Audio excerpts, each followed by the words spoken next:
Hello. You're on mute, Phil. I was enjoying the music.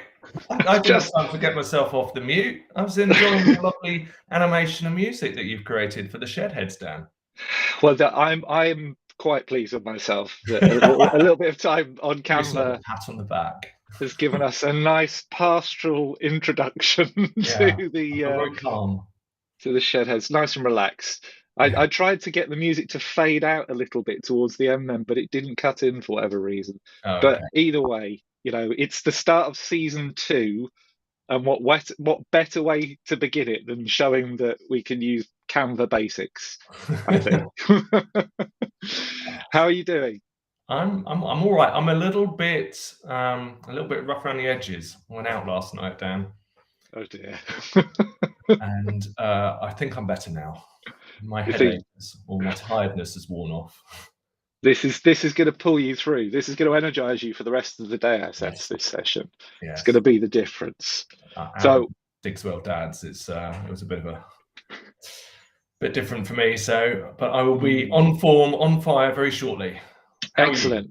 Excellent. Yeah, I'm good, thank you. I've been cultivating face fuzz for the last couple of weeks. This is you just about see it. This Yeah, is the only place that the facial hair grows for me, so very I'm giving it a go. D'Artagnan. Thank you. I'm basically I've got to get this started early so that when November comes around, I don't look utterly ridiculous with the fluff. So Yeah. that's my excuse, and I'm sticking with it. Um, right, knowing that you are needing to get into stuff so that your brain starts firing properly. Um, Talk to me about LinkedIn numbers, Phil, just after you've rehydrated. I'm rehydrating today. Excuse me, Dan. Yeah, LinkedIn numbers. So Microsoft had its quarterly earnings announcement, as it does 4 times a year, as you'd expect, and it's announced that the increase in numbers for LinkedIn. So it now has 930 million members worldwide. They haven't split those numbers out yet. I'm expecting them to do that shortly. So that's a bit of an increase on before. They've now got over 100 million members in India. They've highlighted India as a growth area, which is up 19% on last quarter, which is quite a high growth rate actually in just a quarter. I know that we find working with some Indian companies or companies that have got a lot of Indian staff that it's really used a lot in India, isn't it? So I'm Yeah, not surprised huge. to see that. And also, they've seen a sort of growth of the number of Gen Zs entering the workforce using LinkedIn as well. So, yeah, LinkedIn is getting more popular. Yeah, Increase in sessions was the other one as well. I think they've had a 15% increase in sessions, which means how much people are logging in and using it. yeah. So I think it's so knocking on the door of 1 billion users now. So probably what by early next year would expect to see them kind of hitting the billion number potentially on the Yeah, current I growth guess rate. so. One of the things with the numbers that always strikes me is that they don't sort of take people off who have retired or stopped using it. So Mm, the UK numbers, I think, were last time I looked were 30 million or something in the UK, which is actually about the size of the working population in the UK. And clearly, not everybody is on LinkedIn. So I do sort of question the numbers a little bit, and I think some of it might be people like my dad, who I think is still on LinkedIn and retired years ago. So I yeah. don't know how it deals with things like that, or people who die, or various other reasons for people stopping using LinkedIn but still staying on it. Yeah. Well, I did think there was one number. I can't remember who shared this, but they had said that I think LinkedIn had reported they've now got 11 million people signed up for creator mode, Right. which I would assume is not the extent of all of the active users on the platform, but that's still showing growth. But it shows you still, though, that it's a tiny fraction of the Yeah. overall user base that is either aware of creator mode or actively contributing content on a regular basis, which is an opportunity, I would say, for a lot more people to use it the right way. Yeah. When I Um, do training or stuff like that, or talking to people about LinkedIn, most people don't really know about creator mode, don't know what it's for. They mm, might have accidentally activated it, don't yeah, know yeah. why you've done it. So it's still unclear why you should from LinkedIn's perspective, switch creator mode on. There's clearly advantages to it, but I don't think they communicate those. No. Explain why certain people should have it and some others shouldn't.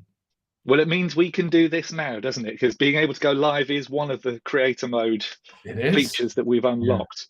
And speaking of going live, oh yes, first thing I wanted to talk about is the Prime Minister of the UK doing his first ever LinkedIn Live earlier this week. Some interesting that seems to have kick-started rather a lot more activity from him on the platform over the last couple of weeks. But there were also a few things in there that I thought, that we would certainly benefit from kind of taking away as practitioners, and potentially people watching this would also benefit from. The first thing is, I only saw that he was going live, I think, last Friday. And he went live on Monday morning. Now, the timing of that is another discussion altogether. But what I thought was interesting about that is when I dug back through his content, he'd actually first posted about it a couple of weeks ago. Now, you and I spend a lot of time on LinkedIn, Phil. We had no idea this was happening. And that sort of blew my mind a bit, that somebody of that profile was going to be live for the first time, and you and I, who are on it all day, every day, didn't know it was coming until pretty close to the actual event itself. Have you rung Rishi's bell? No, I haven't, and I don't think I ever will, as it were. I think it just landed in my feed. I think one of my connections had kind of said they were attending or something, and that's how it landed in my feed. But I think that the important thing for me on that is that, and we've seen this ourselves, the LinkedIn algorithm doesn't tend to push live events to kind of help your network know that they're coming, right? So if somebody like Rishi Sunak, who's got approaching 1.8 million followers on this platform, announces they're going live, and you and I, who are on the platform day in, day out, don't see it for nearly 10 days, that's kind of a pretty clear indication that you need to work pretty hard on promoting your live streams when you're doing them if you want to have a decent audience there.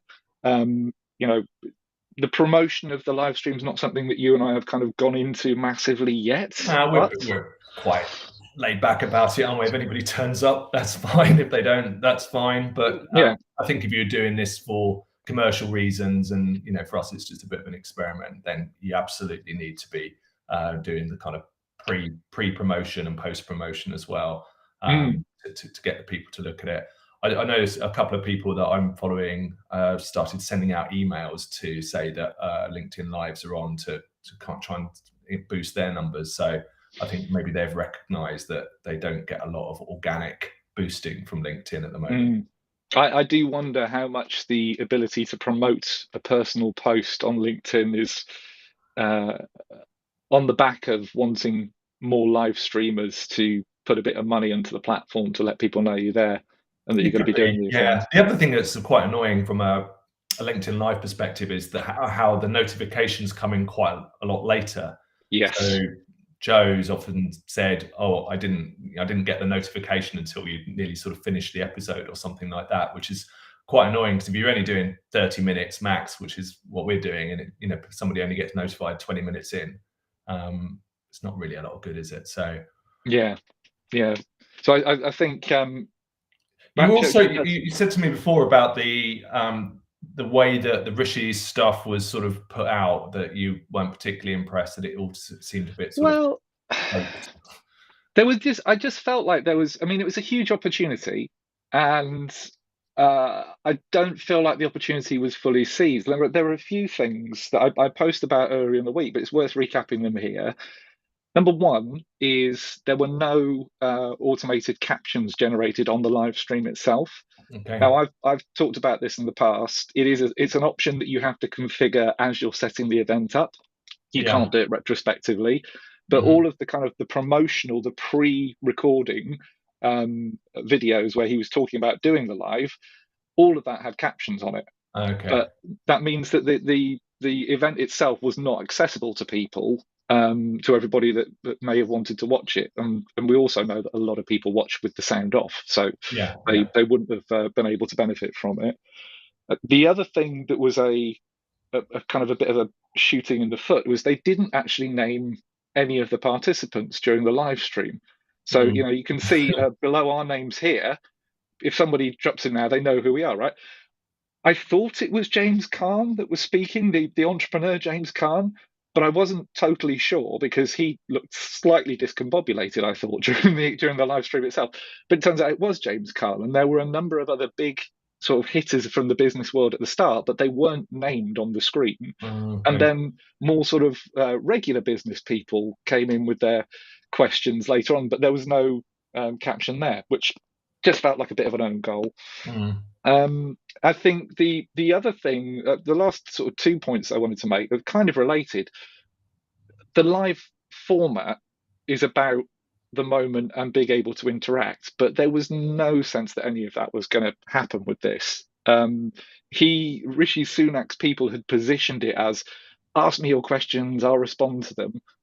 But when it came to the event, it was all clearly scripted questions, scripted answers. There was no sort of dynamic to and fro with the audience at all, which has got to be tricky to manage, I guess. But it just felt like it could have been pre-recorded instead of it being an actual live event.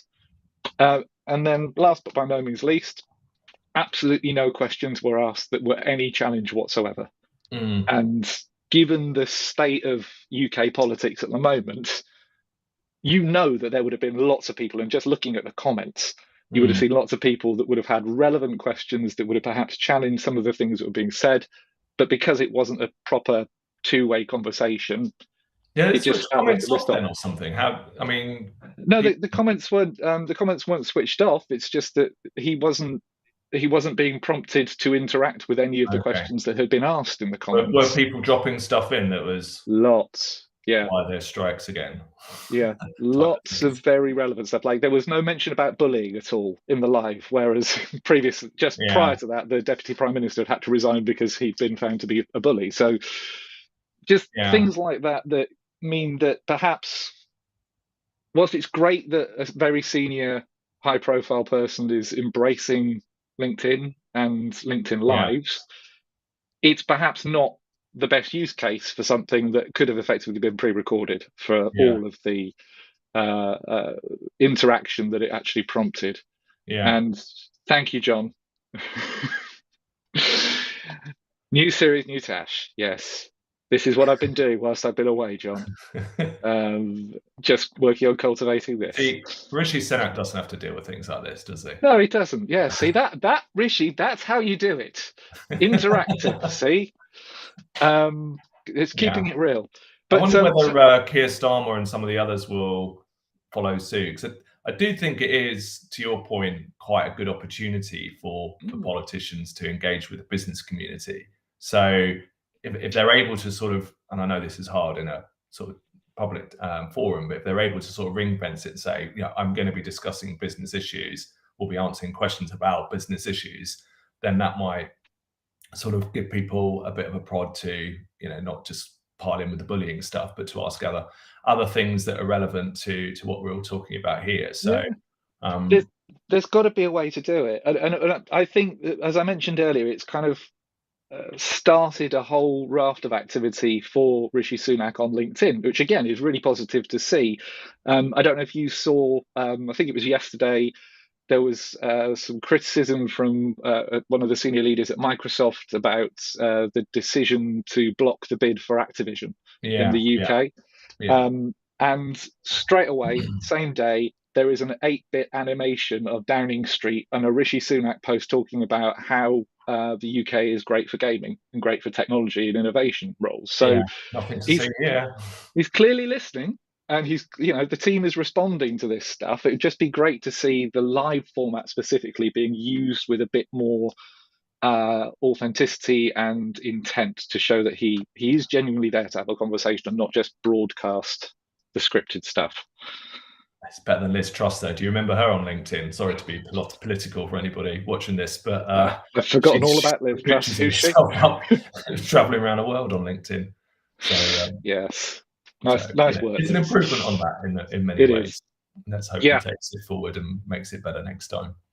Fingers crossed. I hope you're listening, Rishi. Yeah, he'll probably be tuning into this, no doubt, and catch up. 100%. He'll be doing it in stealth mode. So the moving swiftly onwards from Rishi's live streams, the next thing I wanted to talk about is AI. Yeah, And you were telling me some really interesting stuff about ChatGPT when we actually met up in person last week.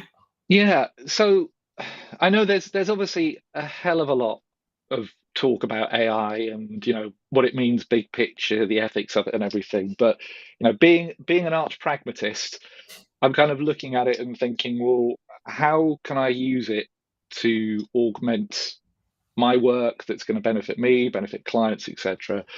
And I've been starting to play around with it, and I've been able to. I think that the biggest takeout so far is I'm not looking to automate anything that I do, because in our line of work, I don't think you can. You have to bring your expertise to bear on it. Yeah. But one thing that I would say, and I think this would probably apply to 99% of people that are trying to create content on LinkedIn, is it's much easier to edit something than it is to create something with a blank piece of paper staring back at you, or a blank screen staring at you. And where I've found it really helpful is giving me a starting point. And as tools like ChatGPT have evolved, I've found it incredibly helpful for speeding that process up of going from nothing to perhaps being, I don't know, 60% of the way there. And then you bring in your domain expertise and your experience to bear to help mold what comes out of it so that it is actually relevant and appropriate. And to be honest, that's how I thought it would be most useful to me, as a kind of a sounding board, as a starting point, stopping that blank page syndrome. And I'm not digging into it really in any more detail than that at the moment. I'm just finding it really helpful and supportive. But I thought I would test it on more than just written commands in ChatGPT. And a connection of mine, a guy called Nick Thompson, who loves his technology and jumping into experiment with stuff, he just posted a list of the tools that he'd been playing around with this week. And one of them was a tool called Gamma, which is an AI presentation tool. Yeah. So I thought it would be interesting just to kind of throw some stuff into the tool and see what it came back with. And actually, what it's done is completely validated my initial thoughts about how it can be used in our role. So I just thought I'd show you what it came up with. Okay. So when you go into the tool, it says, what is your presentation about? And then it prompts you to say, what are a few of the points that need to be made in the presentation? So I said, I want to explain how leaders should use LinkedIn. Okay. And this should be like a template that's used for an introductory session once somebody is already on board and needs to have that discussion. So it starts okay, but it doesn't stay that way. So if I just call this up now, hopefully you can see that. So let me just zoom in slightly more. Okay, so it's done all of this for us. Picked the images, it's written the text, it's structured everything, which is quite interesting. So opening slide, not any major alarm bells there, if I'm honest. It's a bit sort of meh, but nothing fundamentally wrong with it. Then you go into the importance of it, and I had to add a little bit of updated information here. So it pulled old numbers, so I added fast approaching 1 billion members. And I had to add a bit more context about why a leader should be on here, because it seemed to be talking more about generic benefits of using LinkedIn rather than specifically for leaders. So forgivable, but if you went out with just what you were presented with, it wouldn't be doing the job.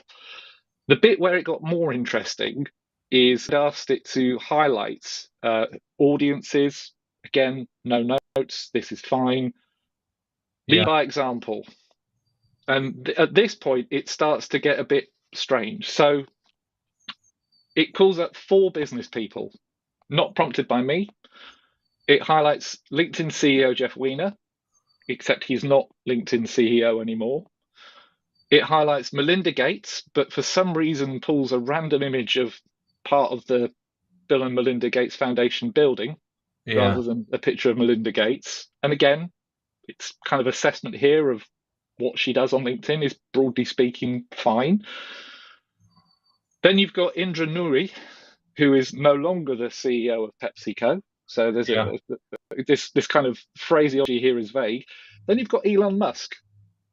And what's weird about that is Elon Musk doesn't seem to have a profile on LinkedIn. I didn't think he was on it. No. So it's pulled out an interesting image, and it's basically made up that this incredibly obvious, easy to track down person is using LinkedIn for these purposes. So I think, to my mind, it's not really saving you time, is it? It's not. And then it jumps into the features, right? So it picks groups, which I thought was a very weird starting point. Then it talks about LinkedIn articles and posts, which, so. And then it jumps into advertising and sponsored content. So to my mind, there's stuff in here which is not inaccurate in terms of how you use the platform. But if you didn't know LinkedIn and you were just going to go, right, I don't know LinkedIn, but I've got AI, I can just create this presentation and share this with my leaders, you were going to be shooting yourself in the foot, because there are so many obvious holes in some of the content there that you are going to lose a lot of credibility if you don't then run that past somebody who knows what they're talking about, adapt it accordingly, and build it so that it is actually useful and relevant. And that for me is my general sense of the role that these tools are going to play in terms of generating content for platforms like LinkedIn. You could just write something in there and go, yeah, I'll take it as read. I don't have to worry about that, job done. And I know that there will be people out there that will do that 100%. But if you don't have somebody, or if you are not somebody who understands the intricacies of your industry, the discipline that you're involved in, you are going to still fall short of the mark. And I think the gap between, the person that's the expert and the machine that can replicate the expert is going to go ever smaller. But it just shows how easy it is to churn out something that is quite generic, not a lot of value, not a lot of impact that can be delivered from it. So I guess what I'm saying in a roundabout way is that's what I thought was going to happen with AI within the context of what we do, and I've not seen anything that has dissuaded me that that's the case since. How does that tally with your? Well, I don't think I'm going to bother with the presentation thing. So you've saved me an hour of my time looking at that. I mean, there's some of the stuff you showed me last week on ChatGPT I thought was quite impressive. I still don't think that the quality of the writing is very good. It's very generic. No. I did a little command prompt on that's the right word for words for doing outlines of things, like structures of things. So I put in something about how to do a 3-hour workshop on XYZ, and it did come up with quite a good framework for me for that. I think some of those things it can be quite useful for it, and I will carry on and persevere because I mean, it's still very early days. And I think the other thing to say about a lot of this AI stuff is it has all been, like, AI tools are around, have been around for some time. We use tools like Otter for transcription, and all of these things in our daily lives already. I think what's changed is the interface has become much more available and easy to use, but that's going to get a lot better still. Sure. So worth keep an eye on it all. But there's nothing that's really made me go, God, I really must get into this so far. Yeah. Well, and I think over time, the route that it will go down for kind of communications pros is about helping you to do things more efficiently. Speeding things up that you're already good at. Yeah, rather than completely usurping you. Yeah. Cool. Okay, so that was my AI bit. Now, the last thing that we were going to talk about today, Phil, is social selling. Yeah. Talking about Well, not things that you should not automate.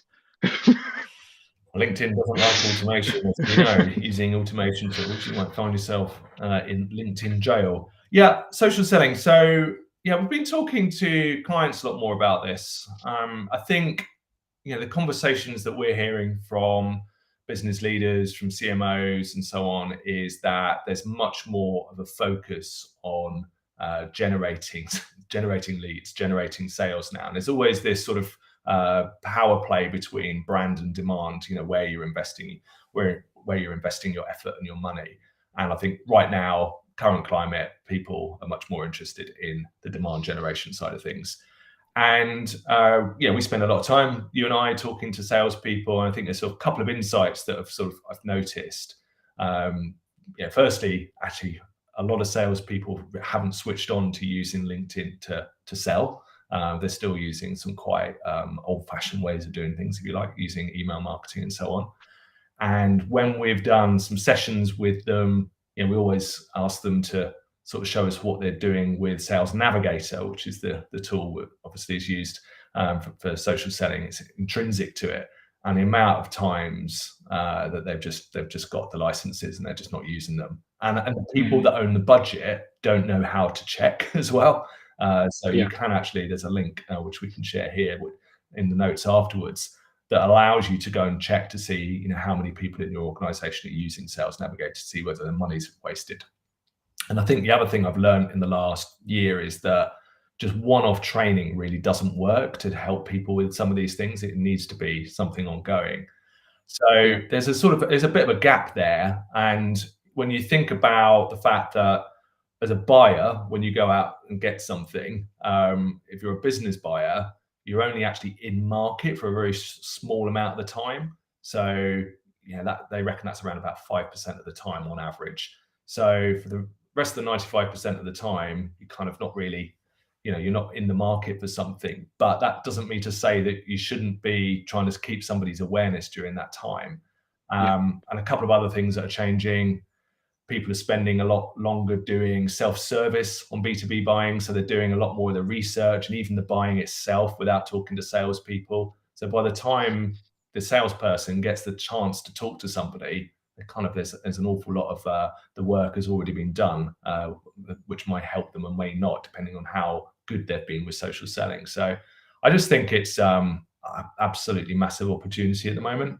And with not many salespeople doing it particularly well, it's a good chance to stand out from the competition. It's actually sharpened me up a little bit in my own, because I'm not really a salesperson. We talked about this a couple of weeks ago, didn't we?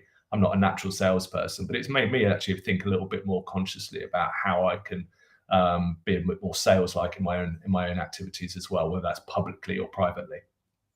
And those kind of, I guess, qualities that you would bring to the party then would be things like informed, so you'd be able to research who it is that you need to get to before you start a conversation. It would be presenting them with relevant, useful information and insights. What other things would you advocate if there was like a top 3 or 4 things that you would say to a salesperson? If you're going to do it, you need to base it in this.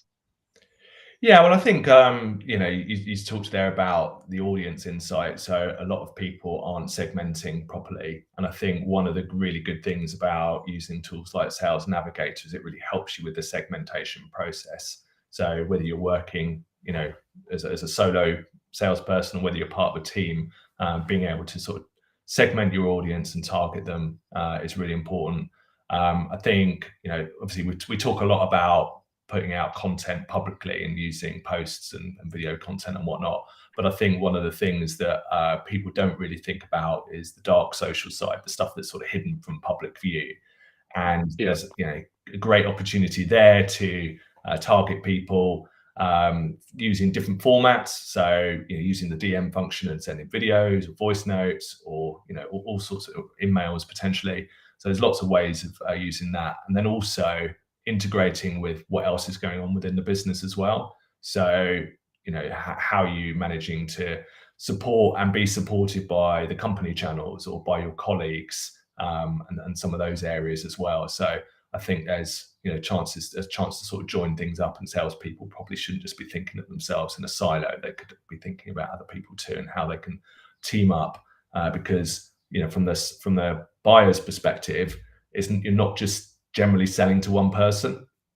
So if you're selling streaming technology, then there's in a large organization, it's not just one person responsible for doing that. It's a buying group, but you might not be the right person to talk to everybody in that buying group. So working with other people within your organization, like CFO to CFO or CEO to CEO, you can actually sort of team up to do social selling in a more sort of intelligent way. Awesome. Excellent. Tips right, Phil. Well, I am looking Oh my at God, the time, look at the and clock. we have overrun. So I think we should draw a line under it here. And for the benefit of anybody that is still watching, we've got some closing titles as well as some opening titles, so hang around for those. Have the nice music again, Dan. We're going to have the nice pastoral acoustic guitar and bird song. Thanks. Thank you to everybody for watching. If you have any questions when you watch this on the playback, don't hesitate to ask them. Either drop them in the comments or get in touch with Phil or I directly. We are now back in the flow of things. We'll be back next Friday, slightly later than normal, but we will be back next Friday for our next episode. If there are any things that you would like us to touch on in those episodes, feel free to let us know. But otherwise, thank you very much for joining us, and we look forward to seeing you again soon. Cheerio.